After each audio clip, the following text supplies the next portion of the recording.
simpulkan dan bersyukur karena itu semua karena kebaikan Tuhan. Amin. Amin. Dan sebelum kita mulai ibadah, mari kita berdoa terlebih dahulu. Terima kasih Allah Bapa yang Maha Baik. Terima kasih Tuhan Yesus yang murah hati. Kami bersyukur Tuhan karena pada hari ini kami bisa berkumpul di tempat ini.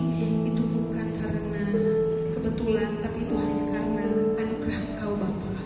Kami sungguh bersyukur atas penyertaan dan perlindungan-Mu Tuhan dari pagi sampai ke siang hari ini Bapa. Saat ini kami mau beribadah kepada-Mu Tuhan, memberikan hati kami seutuhnya untuk mendengarkan firman dan memuji nama-Mu Tuhan. Tolong berkati setiap hati kami Bapa yang ada di tempat ini. Berkati dari awal hingga akhirnya. Berkati setiap pelayan-pelayan-Mu Tuhan di tempat ini. Jangan biarkan kemuliaan-Mu diambil daripadanya Tuhan. Kami hanya ingin melayani-Mu secara sungguh-sungguh Bapa. Berkati setiap orang yang belum datang ke tempat ini Tuhan. Berikan mereka hati yang mau rindu untuk bersama-sama dengan kami di tempat ini, merasakan hadirat-Mu Bapa. Inilah doa dan permohonan kami Tuhan. Kami serahkan semuanya ke dalam tangan-Mu Tuhan. Kami gak mau merasakan Tuhan sakit kami, beban kami Tuhan, karena saat ini kami berada Tuhan di rumah Engkau Bapa. Terima kasih Yesus. Kami berserah kepada-Mu Bapa. Mari sama-sama kita katakan amin. Mari kita satukan hati kita. Ku berserah penuh, ku berserah penuh. Yesus Kau Tuhan, Kau keselamatan. Seluruh Tuhan untuk berdiri. Ku berserah penuh.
Tuhan dalam hidup kita. Kami yakin mau kemarin, mau hari ini, mau besok, mau sampai seterusnya, asal kita selalu bersyukur, Tuhan akan selalu berikan yang terbaik, hari terbaik. Amin. Hidupku ada di tanganmu, kau beri rancangan yang terindah, tak hanya yang baik saja yang ku terima. Walau tubuhku dirauhkan, walau jiwaku tergoyahkan, pujianku takkan terhentikan. Rohmu yang memberi penghiburan akan memberi kuasa untukku.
Dan saatnya kita akan memberikan hati kita yang terbaik untuk Tuhan.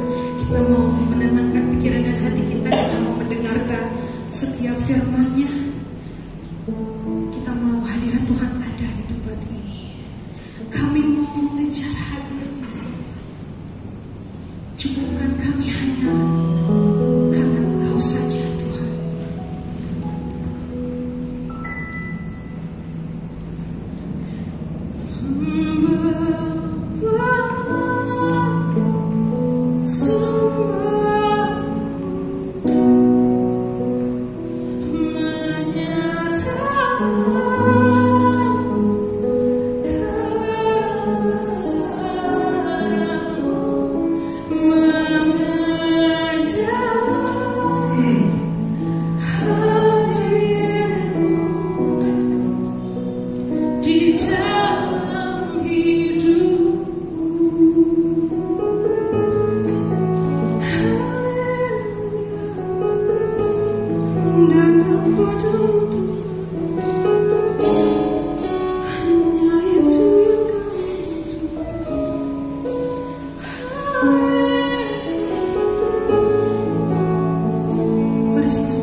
sungguh percaya situlah letak kekuatan kami.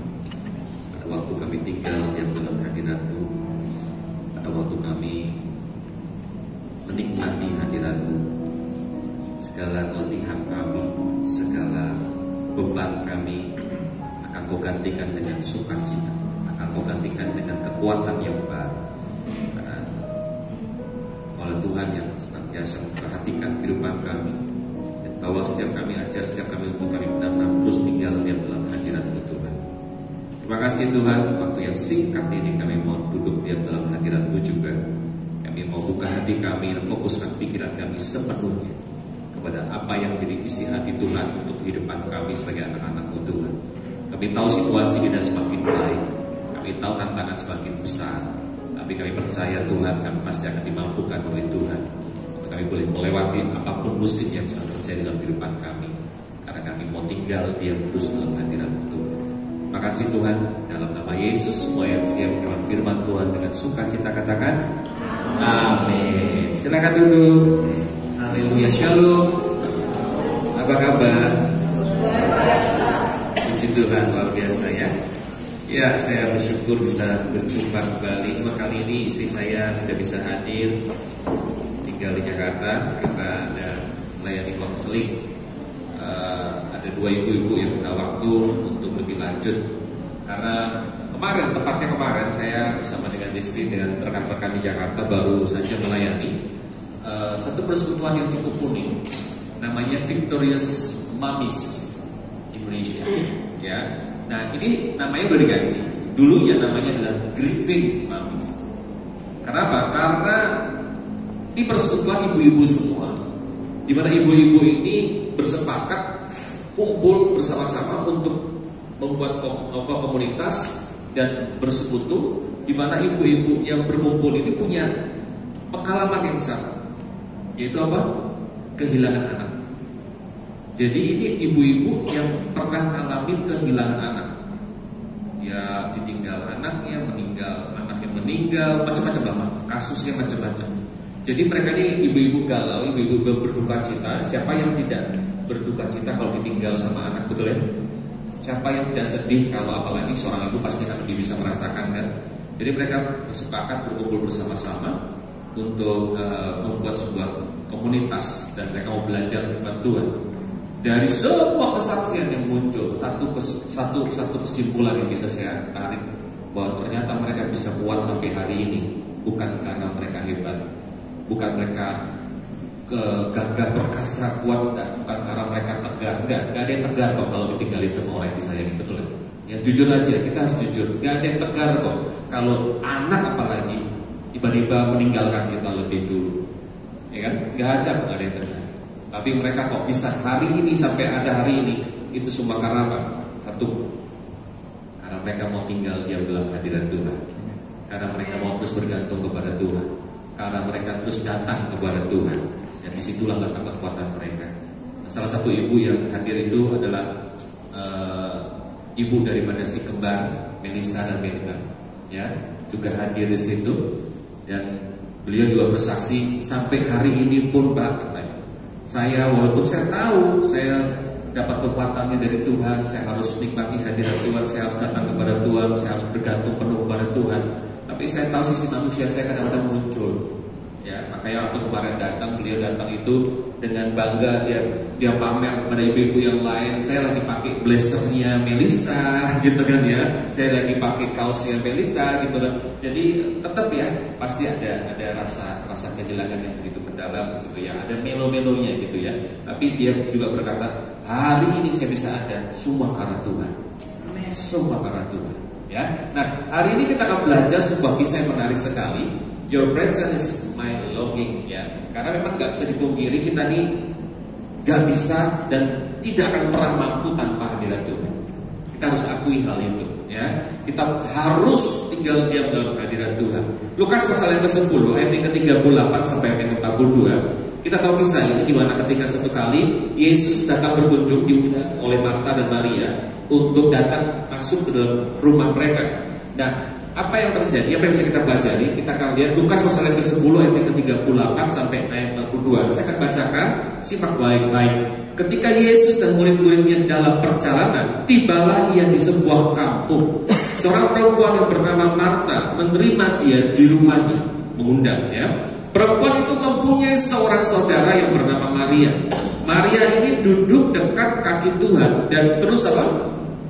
Mendengarkan perkataannya. Jadi Maria ini duduk dekat kaki Tuhan dan terus mendengarkan perkataannya.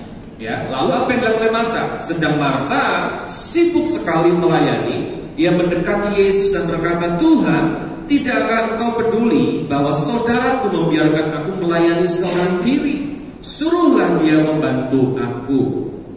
Tetapi Tuhan menjawabnya, Marta, Marta, engkau khawatir dan menyusahkan diri dengan banyak perkara, tetapi hanya satu saja yang perlu. Katakan saya, satu saja. Ya, satu saja yang perlu. Itu apa? Maria telah memilih bagian yang apa? Terbaik, yang tidak akan diambil dari padanya. Jadi kita tahu kisah ini lah ya. Tapi coba kita lihat, ketika Yesus hadir di tempatnya Marta dan Maria, ada dua pribadi yang berbeda, respon yang berbeda. Respon dari Marta, oh karena dia tahu itu Yesus, dia berusaha untuk melayani, dia berusaha untuk memberikan yang terbaik, dia memberikan hospitality yang the best gitu kan ya. Pokoknya karena dia Yesus, dia tahu itu Yesus, makanya dia berusaha. Saya berkata begini, melayani itu tidak salah dan kita harus, dan karena kita semua adalah pelayan Tuhan, amin. Kita orang percaya itu semua adalah pelayan Tuhan. Wujud kita mengucap syukur atas kasih Tuhan, pasti kita akan melayani Tuhan, amin. Jadi melayani Tuhan itu bukan karena kita disuruh dan dijadwal, enggak. Kita melayani Tuhan karena apa? Karena kita sudah menerima kasih Tuhan yang begitu luar biasa atas hidup kita. Dan wujud untuk kita mengucap syukur dengan apa yang sudah Tuhan kerjakan, ya pasti kita akan melayani Tuhan, ya. Dasarnya kan menerima kasih dulu daripada Tuhan, menikmati kasih daripada Tuhan. Kita tidak pernah bisa memberi sesuatu yang tidak kita miliki dalam hidup kita, betul? Ya kan? Nah, jadi Marta berpikir, oh Yesus datang nih, dia harus melayani. Dia sibuk sekali mempersiapkan, mungkin dia masak yang terbaik, dia masak dengan segala menu yang hebat, yang luar biasa, yang wah pokoknya dia persiapkan sedemikian rupa, sibuknya luar biasa, ya. Sampai akhirnya ketika dia sedang mempersiapkan segala sesuatu, dia melihat Maria diam-diam aja, cuma nongkrong di bawah kaki Yesus gitu loh. Kalau orang Jawa bilang deprok gitu kan ya, cuma nongkrong duduk di bawah kaki Yesus, dengerin nanti sesuatu daripada Yesus gitu. Dia jengkel, ini benar-benar nggak tahu diri banget sih gitu. Saya lagi sibuk, bukan ngebantuin. Karena apa? Yesus ada di sini. Ya, Yesus ada di sini. Harusnya kasih yang terbaik loh. Harusnya beri yang terbaik. Harusnya kita beri hospitality yang the best gitu. Tapi enggak, Maria enggak. Dia tetap duduk di bawah kaki Yesus. Nah, ada hal yang miss di sini. Ya, ternyata Marta berpikir ketika Yesus ada di rumahnya, Marta harus melayani Yesus. Ya kan? Makanya dia lakukan segala sesuatu yang sibuk banget. Karena dia berpikir Yesus nih, nggak sembarangan kan, harus layani dan berikan yang terbaik. Tapi coba kita berpikir dari sisi Tuhan. Buat apa Yesus datang ke tempatnya Marta? Kira-kira untuk apa ya? Untuk apa? Setiap apapun yang dilakukan oleh Yesus selama dia hidup, cuma satu tuh, melayani. Setuju? Melayani. Setiap dilakukan ini pasti ada hal, ada pribadi yang dilayani, terlayani, betul? Jadi tangkap pesannya bahwa Yesus hadir ke tempat itu. Tujuannya cuma satu, bukan untuk dilayani, tapi untuk melayani. Nah, Marta nggak bisa tangkap apa yang ada di pikiran dan di hatinya Yesus. Tapi Maria ternyata mengerti tujuannya Yesus untuk datang ke tempatnya, rumahnya dia itu bukan untuk dilayani, tapi untuk mengimpartasi sesuatu, untuk menyampaikan sesuatu, untuk memberikan sesuatu. Nah, ketika dia tahu, Maria tahu bahwa Yesus cuma untuk memberi sesuatu, ya makanya dia cuma sekedar siap menyiapkan dirinya, membuka hatinya, membuka telinganya untuk menerima sesuatu daripada Tuhan. Tapi sementara Marta berpikir, saya harus memberikan sesuatu kepada Tuhan. Gak salah sih, sekali lagi gak salah. Tapi ternyata ada hal yang lebih penting, hal yang lebih indah di mata Tuhan lewat hidup kita pada waktu kita jadi anak-anak Tuhan. Yaitu apa? Pada waktu kita melayani Dia, bukan dari kesibukannya kita. Kita melayani Dia bukan dari hebatnya, hebohnya jadwal kita, enggak. Tapi kita melayani Dia pada waktu kita menyerahkan hati kita, membuka hati kita, memfokuskan pikiran kita untuk Dia bergerak, untuk Dia berbicara, untuk Dia mengimpartasikan sesuatu dalam hidup kita. Amin. Itu maksudnya. Dan di sini kita salah, seringkali salah. Makanya menikmati hadirat Tuhan itu penting dalam hidup kita. Karena hadirat Tuhan itu bukan perasaan. Hadirat Tuhan itu sebuah kondisi yang nyata, yang real dalam hidup kita. Di mana pada waktu kita juga dengan kesadaran bahwa aku mau sediakan hidupku, aku mau berikan hatiku, aku mau berikan telingaku, aku mau berikan waktuku, aku mau tanggalkan semua bebanku, aku tidak mau fokus sama apa-apa, cuma fokus sama suara Tuhan aja. Itu aja.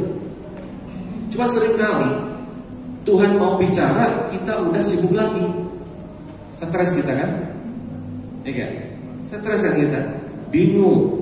Saya nggak bisa dengar suara Tuhan, nggak bisa dengar suara Tuhan. Gimana mau dengar suara Tuhan? Kalau Tuhan lagi mau bicara, kita langsung kabur. Ya kan? Kita sibuk dengan pelayanan kita, kita sibuk dengan masalah kita, kita sibuk dengan hal-hal yang segala sesuatu yang mungkin kita berpikir ini harus, ini prioritas. Tapi ternyata ada hal yang lebih prioritas dalam hidup kita.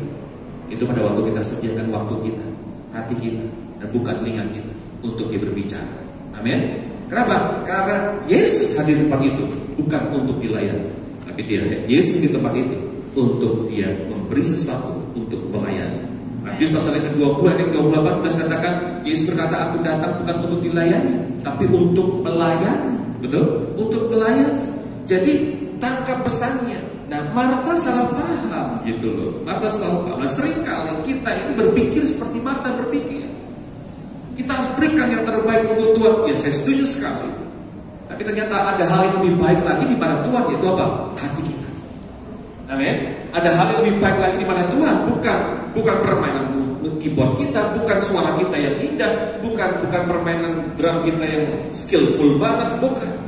Tapi udah waktu kadang-kadang gini, kamu cukup diam aja, rest, ya, rest in God, bukan rest in peace ya, mati itu, rest in God, gitu.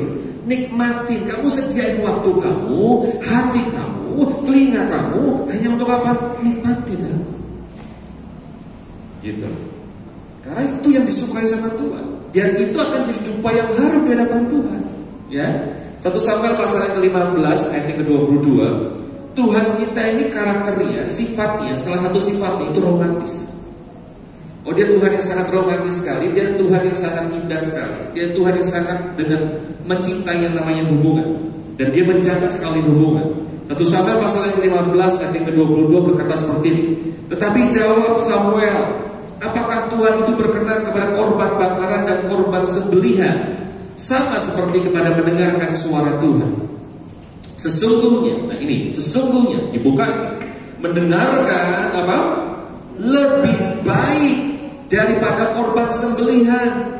Memperhatikan, pay attention, ya, lebih baik daripada lemak domba-domba jantan. Sih, dari sini kita lihat Tuhan suka nggak sih dengan korban sembelihan? Oh, Dia suka sekali. Ini bicara tentang doa kita, ibadah kita, lalu apalagi pelayanan kita, ya kan? Itu baik, sekali lagi saya katakan itu baik, dan Dia suka dengan apa yang kita kerjakan untuk Dia. Dia suka ya dengan apa yang kita kerjakan untuk melayani jiwa-jiwa. Tapi permasalahannya, ya, ada hal yang lebih disukai sama Tuhan juga, gak kalah pentingnya. Itu apa? Mendengarkan lebih baik daripada korban sembelihan. Memperhatikan lebih baik daripada lemak domba-domba jantan. Nah, dari sini kita bisa lihat ada sebuah kerinduan yang besar dari Tuhan kita untuk supaya kita ini berhenti, diam, sediakan waktu dengan tujuan yang jelas. Cuma untuk apa? Mengizinkan dia bergerak dan berbicara di dalam kehidupan pribadi kita. Lewat apapun. Lewat firman Tuhan tentunya yang kita renungkan. Kita saat teduh, izinkan dia berbicara pada kita. Pada waktu kita baca firman Tuhan, izinkan dia berbicara, sampaikan sesuatu kepada kita. Permasalahannya seringkali, Pak, kenapa sih kalau baca firman Tuhan pusing, kita tambah pusing, udah pusing tambah pusing lagi. Masalah kita nggak buka hati kita. Masalah kita, hati kita masih gerada geruduk, teman, gerada geruduknya. Karena apa? Karena fokus sama agenda kita hari ini apa? Kita fokus sama apa yang harus kita kerjakan. Kita fokus sama target. Kita fokus sama result yang harus kita kejar, yang harus kita bangun. Tapi ternyata semuanya itu akan tercapai dan terjadi dengan sendiri pada waktu kita lebih memfokuskan diri kita kepada Sang Pencipta. Amin. Pada waktu kita lebih menginvestasikan, dalam kutip ya, menginvestasikan hati kita, waktu kita hanya untuk menikmati hadirat Tuhan. Karena apa? Karena dia Tuhan yang suka didengar. Dia Tuhan yang suka ketika kita tuh membuka hati kita, buka telinga kita, dan nggak ngapa-ngapain, dan ayo Tuhan bicara aja. Dia Tuhan yang suka benar. Dan dia Tuhan yang suka didengar. Ini yang luar biasa, ya kan? Ada ya, makanya ada ya ayat yang lain berkata, berserulah kepadaku kan, aku akan mendengar dan menjawab, betul, ya kan? Tuhan suka mendengar. Nah, kita juga harusnya juga suka mendengar. Permasalahannya, kita pengen Tuhan mendengar kita, tapi kita nggak pernah mendengar Tuhan kita. Ini masalah. Halo, ya Pak ya? Kita kepengen Tuhan dengar kita kepengen Tuhan tahu masalah kita, ya kan? Tapi kita nggak pernah sediain waktu untuk mendengar dia. Kita nggak pernah tahu apa isi hatinya dia. Kita nggak pernah tahu nikmatin apa sih yang Tuhan pikirkan untuk hidup, apa yang sudah Tuhan rancangkan. Makanya kita nggak pernah tahu. Saya nggak ngerti rencana Tuhan atas kehidupan saya. Ya gimana kita mau mengerti rencana Tuhan? Karena kita nggak pernah sediain waktu kita. Karena kita nggak pernah sediain waktu untuk menikmati dan tinggal diam di dalam hadirat Tuhan. Makanya kadang dalam hidup kita ada masa-masa, ada musim dalam hidup kita di mana kita harus istirahat. Setuju? Harus istirahat. Tapi maksudnya gini, sebelum istirahat, maksudnya sebelum dibuat istirahat, ya kita dengan kesadaran kita harus menyediakan waktu yang teduh untuk Tuhan. Tahu nggak maksudnya sebelum dibuat istirahat? Kalau udah selang masuk kanan, masuk kiri, ya kan? Ya, makan udah harus disuapin, nggak bisa ngapa-ngapain, nggak bisa ke kantor. Nah kan istirahat kan? Nah kan jangan dibuat seperti itu dulu. Jangan seperti itu dulu maksudnya.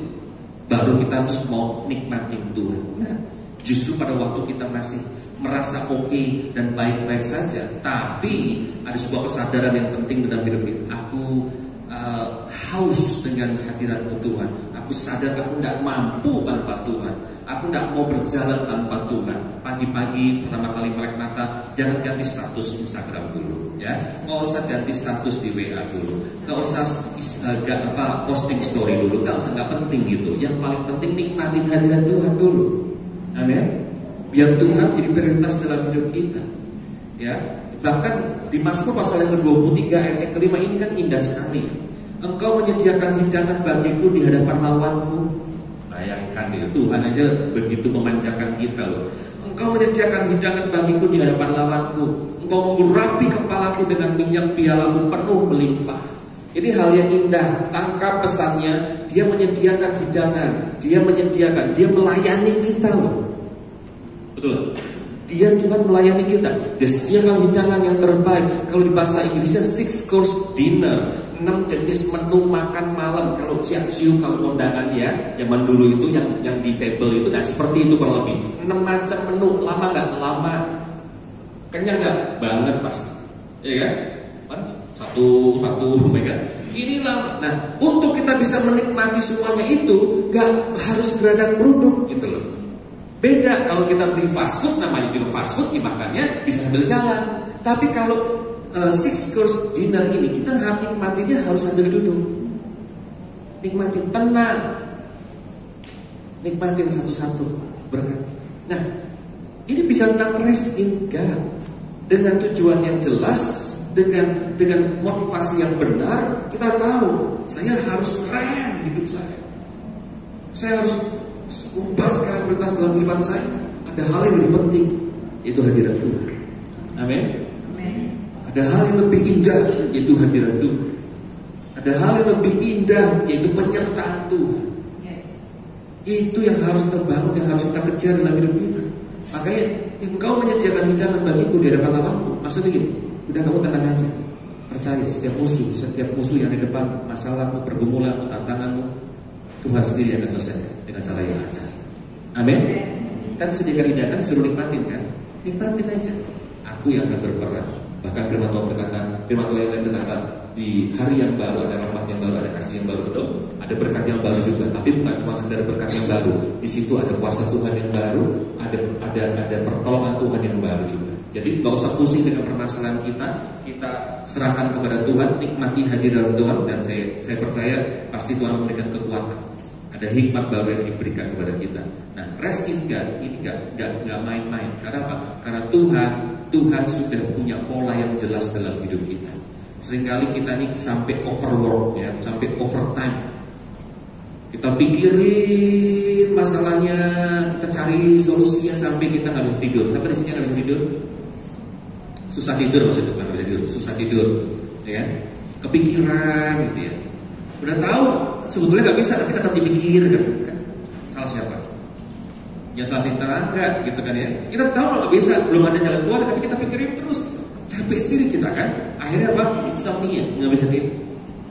Hati-hati, ternyata insomnia itu adalah salah satu indikasi kita diarahkan ke level stres yang paling rendah. Awal-awal ini, ya, orang bisa dikatakan stres itu nggak bisa tidur, sulit tidur. Kenapa? Karena dipikirin terus. Badan capek, tapi ini nggak bisa istirahat. Nah ini masalah kan. Perhatikan baik-baik. Istirahat di dalam Tuhan, dalam hadirat Tuhan itu penting sekali. Ya, kenapa begitu? Karena gini, Tuhan itu punya pola yang jelas, pattern yang jelas dalam hidup kita. Dia kuasanya, kasihnya itu bekerja secara maksimal. Itu punya waktu yang tepat. Dia nggak pernah salah, dia nggak pernah kecepatan, dia nggak pernah terlalu lambat. Kenapa saya katakan punya waktu yang tepat? Perhatikan baik-baik. Kejadian pasal yang pertama ayat yang kelima. Ini kisah penciptaannya. Kejadian pertama ayat yang kelima. Dan Allah menamai terang itu siang dan gelap itu malam. Kira? Jadilah petang dan jadilah pagi. Itulah hari pertama. Jadi hari pertama itu jadi, ya, hari pertama itu jadi. Setelah apa? Setelah ada petang menuju ke pagi. Amin. Loncat coba ayat yang ke-8, Kejadian 1 ayat yang ke-8. Lalu Allah menamai cakrawala itu langit. Jadilah petang dan jadilah pagi. Betul? Itulah hari kedua. Perhatikan baik-baik patternnya, polanya. Petang dulu ke pagi, baru ada sesuatu yang baru. Betul kan? Ya. Nah kalau kita Bapak Ibu saudara sekalian, kita kerja dari pagi sampai petang, betul? Iya kan? Itu yang normal kan? Dari pagi sampai sampai petang, itulah jam kerjanya kita. Itulah produktifnya waktu kita, ya. Habis itu petang ke pagi kita ngapain? Ngapain? Tidur, istirahat, betul kan? Istirahat. Kenapa? Karena dari petang sampai pagi itulah waktunya Tuhan bekerja di dalam hidup kita. Amin.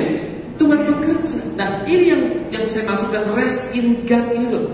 Kita harus nikmat masuk dalam hadirat Tuhan, serahkan segala sesuatu dalam tangan Tuhan, percayakan segala sesuatu dalam tangan Tuhan, dan sudah bagian kita lakukan yang terbaik.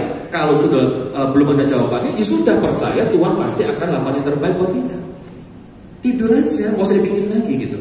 Ya, karena jam kerjanya Tuhan yang terbaik itu justru dari petang sampai pagi. Pada waktu apa? Kita semua istirahat. Kenapa kita bisa istirahat? Karena kita sudah masuk dalam hadirat Tuhan. Kenapa kita bisa istirahat? Karena kita sudah serahkan hidup kita, keluarga kita, usaha kita, tantangan kita, pergumulan kita, sakit penyakit kita ke dalam tangan Tuhan. Percaya dan mempercayakan hidup kita dalam tangan Tuhan. Amin. Habis itu besok pagi bangun pasti seger. Besok pagi bangun pasti punya harapan baru. Amin. Karena apa? Kita tahu dari waktu petang sampai pagi itulah waktu yang terbaik. Tuhanku sedang bekerja. Amin. Tuhanku sedang melakukan sesuatu yang terbaik. Jadi jangan ambil jam kerjanya Tuhan. Gak usah sok-sokan bisa, gak usah sok-sokan mampu, ya. Sudah bagian kita apa? Masalahnya masih ada, enggak masalah. Masuk dalam hadirat Tuhan. Amin. Nikmati hadirat Tuhan. Suami istri satu dalam mesbah keluarga, dalam doa, saat teduh bersama-sama, ucap syukur kepada Tuhan, menyembah Tuhan bersama-sama. Kalau anak sudah bisa dilibatkan, libatkan anak kita. Karena satu hal yang saya percaya, di mana ada kesatuan, ya, di situ ada kuasa Tuhan akan dinyatakan dan kasih Tuhan akan juga dinyatakan. Amin. Firman Tuhan berkata, 2-3 orang berkumpul di dalam namaku, di situ aku hadir. Bayangkan ketika Tuhan hadir di keluarga kita, ada hadirat Tuhan ya. Mau masalah apa yang bisa menghancurkan kita? Mau tantangan apa yang bisa meremukkan kita? Enggak ada. Kenapa? Karena Tuhan yang pegang kendali atas keluarga kita. Tuhan yang pegang kendali atas masalah kita. Tuhan pegang kendali atas pekerjaan kita. Tapi kuncinya 2-3 orang sepakat di dalam nama Tuhan Yesus Kristus. Ada kesatuan. Makanya libatkan istri kita, libatkan suami kita, libatkan orang tua kita, libatkan anak-anak kita. Ketika anak-anak kita sudah bisa mengerti, memahami, untuk diajak memuji, menyembah Tuhan, ayo libatkan. Jadi kesatuan, jadi tim yang indah di hadapan Tuhan. Nikmati hadirat Tuhan. Biar rumah kita menjadi mata air. Amin. Dari rumah kita akan mengalir kuasa Tuhan dan kasih Tuhan yang luar biasa. Amin. Dan dari sini kita bisa lihat bahwa ternyata hadirat Tuhan itu harus jadi prioritas utama kita. Karena saya karena takutin ke depan nanti gak akan semakin baik. Kita juga tahu lah, ya. Tapi kita tidak mau fokus sama yang gak semakin baiknya. Tapi kita mau fokus pada Tuhan kita yang baik. Amin. Pada Tuhan yang tetap bekerja ketika kita istirahat. Pada Tuhan yang tetap bekerja membuktikan kasih dan kuasa-Nya pada waktu kita menyerahkan keluarga kita, usaha kita, pekerjaan kita dalam tangan Tuhan. Amin. Kuncinya cuma satu. Jangan seperti Marta, terlalu sibuk. Yang dia berpikir itu baik, tapi belum tentu benar. Tapi jadi seperti Maria, yang dia tahu ketika Yesus hadir, ya, dia harus membuka hatinya, sediakan waktu dan sediakan telinganya untuk mendengarkan isi hati. Karena itulah sumber kekuatan daripada Maria. Amin. Mazmur 127 ayat kedua, ayat terakhir yang kita akan doa. Sia-sialah kamu bangun pagi-pagi dan duduk-duduk sampai jauh malam, dan makan roti yang diperoleh dengan susah payah, sebab Ia, Yesus Tuhan kita, memberikan kepada yang dicintainya pada waktu apa? Pada waktu apa? Tidur. Ya, jadi nanti malam jangan tidur. Nanti malam jangan insomnia lagi. Nanti malam nikmati hadirat Tuhan. Suami istri sepakat datang kepada Tuhan, berdoa bersama-sama, serahkan. Udah diserahin ya udah, nggak usah digondelin lagi, nggak usah dipegangin, ya. Udah serahkan, sudah percaya. Tapi gimana ntar? Udah gimana ntar? Itu urusan Tuhan. Yang penting yang percaya, nikmati hadirat Tuhan. Amin. Biar rumah kita ini menjadi sumber mata air daripada hadirat Tuhan. Luar masuknya akan mengalami kasih Tuhan. Luar masuknya akan mengalami berkat Tuhan. Luar masuknya akan mengalami kuasa Tuhan yang luar biasa. Amin. Kunci cuma satu, hadirat Tuhan itu harus menjadi kesukaan kita. Ya, sama seperti ibu-ibu yang kemarin itu semuanya berduka semua sebetulnya, tapi mereka bisa suka cita, ketawa-ketawa, terus mereka berkata seperti ini, kita bisa ketawa-ketawa ini bukan karena kita lagi happy, enggak. Jujur lagi sakit, lagi pecah hatinya, lagi sakit hatinya. Tapi yang bisa membuat kita bertahan satu, semuanya ngomongin seragam. Kami tinggal diam dalam hadirat Tuhan. Amin. Itu aja, ya. Karena itulah kekuatan kita. Amin. Mari kita berdoa. Terima kasih Tuhan, Bapak berhenti berbicara, tapi hamba percaya betul bahwa Roh Kudus di tanah berhenti berkarya.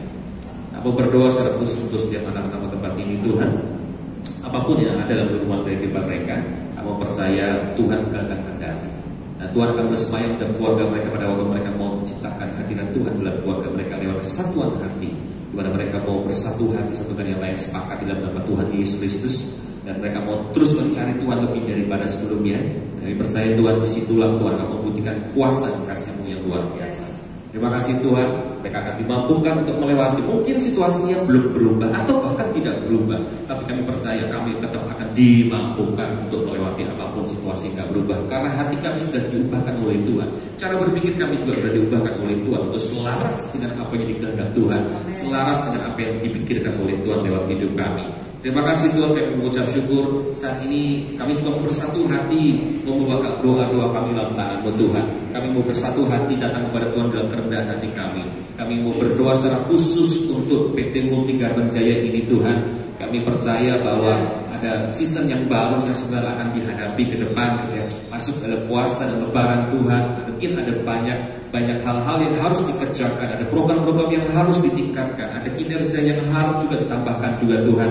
Tapi kami percaya Tuhan pasti pegang kendali, Tuhan juga pasti memberkati, memberikan kekuatan yang ekstra, hikmat yang ditambahkan juga untuk setiap penjualan, setiap apapun yang ditargetkan semuanya tercapai dan nama Tuhan dipermuliakan. Kami percaya juga Tuhan untuk setiap pemimpin di perusahaan ini yang diberikan hikmat dan marifat untuk supaya bisa membawa perusahaan ini yang sudah Tuhan izinkan untuk boleh ada dan terus dibela oleh Tuhan.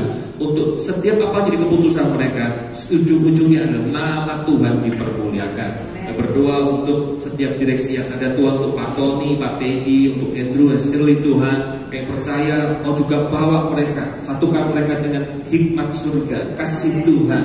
Untuk setiap keputusan, untuk setiap tindakan, untuk setiap perbuatan-perbuatan apapun yang mereka lakukan akan berdampak untuk tempat ini dan akhirnya nama Tuhan juga dipermuliakan. Roh yang takut akan Tuhan dan cinta Tuhan untuk boleh ada dan semakin ditambahkan dalam hidup mereka, sehingga perusahaan ini dipimpin bukan oleh manusia, tapi perusahaan ini akan diarahkan, dipimpin dan dibimbing oleh Tuhan sendiri lewat kehidupan mereka.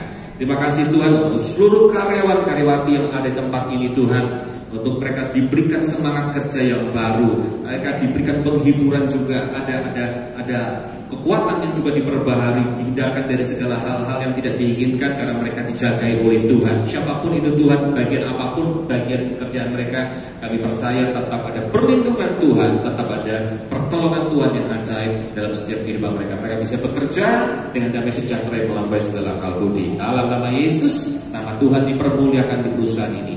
Ketika Kau sudah memulai tempat ini Tuhan, Kau akan menyelesaikan dengan cara yang ajaib.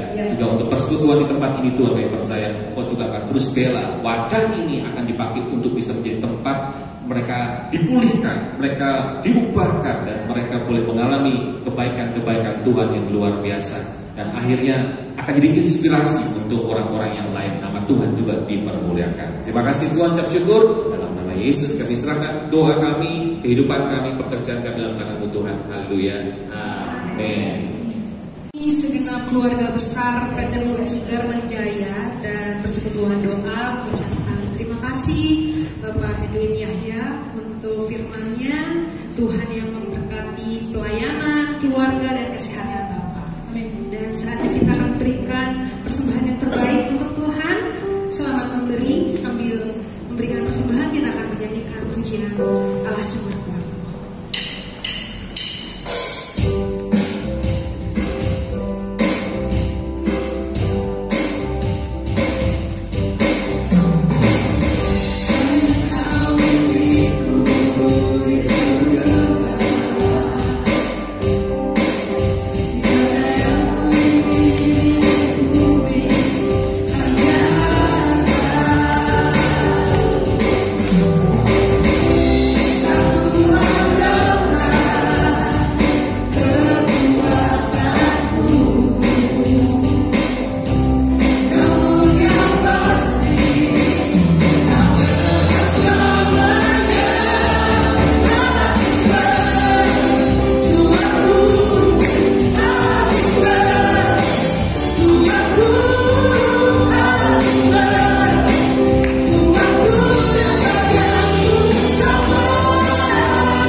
Pengumuman kedua, kunjungan MGJ Ministry akan diadakan hari Sabtu besok 1 Maret 2025 ke Panti Jompo Titian Benteng dan Rumah Ruth di Cihanjuang. Bagi teman-teman yang mau bergabung dan tolong banget semoga ada jemaat baru juga yang mau ikut, bisa menghubungi abang kita, Abang Ramon ya, untuk berikutnya. Pengumuman yang terakhir untuk teman-teman di sini yang mau melayani sama seperti kami di tempat ini, boleh menghubungi Mbak Ita atau Ko Indra. Kami ingin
iman kita percaya terima berkat dari surga.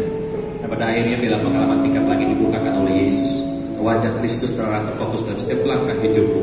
Hidupmu dibuat berarti bagi sesama bagi Tuhan. Diberkatilah lumbungmu, diberkatilah hartanmu. Kedua tanganmu diurapi oleh Tuhan. Apapun yang dikerjakan yang dibuat berhasil karena Tuhan. Keluargamu juga semakin dipulihkan dari kasih Tuhan.